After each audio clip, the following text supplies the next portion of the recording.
বাড়িতে সবাই তো চিকেন বিরিয়ানি মটন বিরিয়ানি তো খেয়েছেন, একবার হলেও আপনারা এই এঁচোড় বিরিয়ানিটা বানিয়ে দেখবেন, খেতে খুব সুন্দর লাগবে।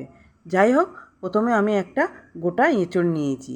এঁচোড়টাকে মাঝখান থেকে কেটে দুভাগ করে নিয়ে তারপরে খোসা ছাড়িয়ে বড় বড় করে পিস করে একটা পাত্রে কিছুটা জল নিয়ে এঁচোড়টাকে ভিজিয়ে রাখতে হবে কিছুক্ষণের জন্য, যাতে কষটা উঠে যায়। তারপরে আলু নিয়ে খোসা ছাড়িয়ে বড় বড় করে পিস করে কেটে নিয়েছি। অন্যদিকে এঁচোড়গুলো পরিষ্কার করে ধুয়ে নিয়ে একটা প্রেসার কুকারে এঁচোড় লবণ আর হলুদ দিয়ে একটু জল দিয়ে একটা সিটি মেরে হবে। তারপরে অন্যদিকে একটা কড়াই বসিয়ে তেল দিয়ে কিছুটা পরিমাণে কুচি করে রাখা পেঁয়াজ কুচি দিয়ে আর কালারের জন্য একটু হলুদ দিয়ে লাল লাল করে ভেজে বেরেস্তা আগের স্টেপে নামিয়ে নিয়েছি, নিয়ে একটু চামিচ দিয়ে ছাড়িয়ে দিয়েছি।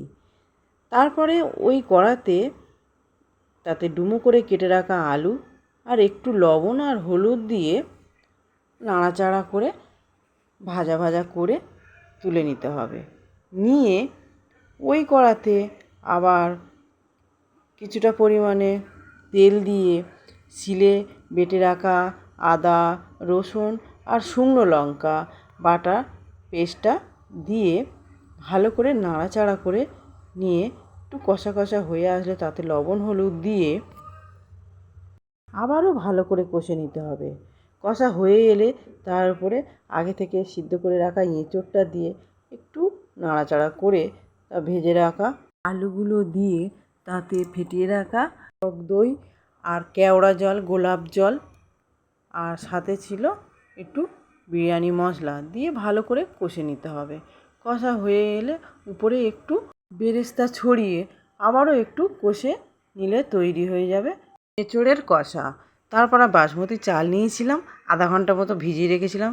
আর একটু তাড়া ছিল বলে ওই জন্য জলে আর চাল সাথে দিয়েছিলাম সাদা তেল আর গরম মশলা দিয়ে ভাতটাকে 70% মতন তৈরি করে নিয়েছি।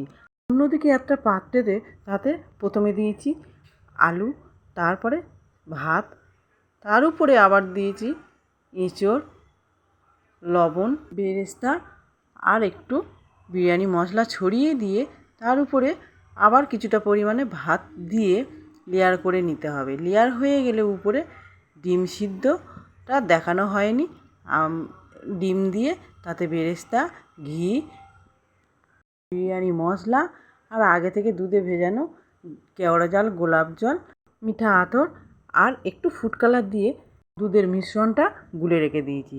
তারপরে ওই ছড়িয়ে দিয়ে 10 মিনিট হাই পাওয়ারে আর 5 মিনিট মতন লো পাওয়ারে রেখে দিলে আর 10 মিনিট মতন গ্যাস অফ করে রেখে দিলে তৈরি হয়ে যাবে এই এঁচোড় বিরিয়ানি রেসিপিটা। আপনাদের যদি এই ভিডিওটি ভালো লেগে থাকে আমার চ্যানেলটিকে সাবস্ক্রাইব করে আমার পাশে থাকবেন। ধন্যবাদ।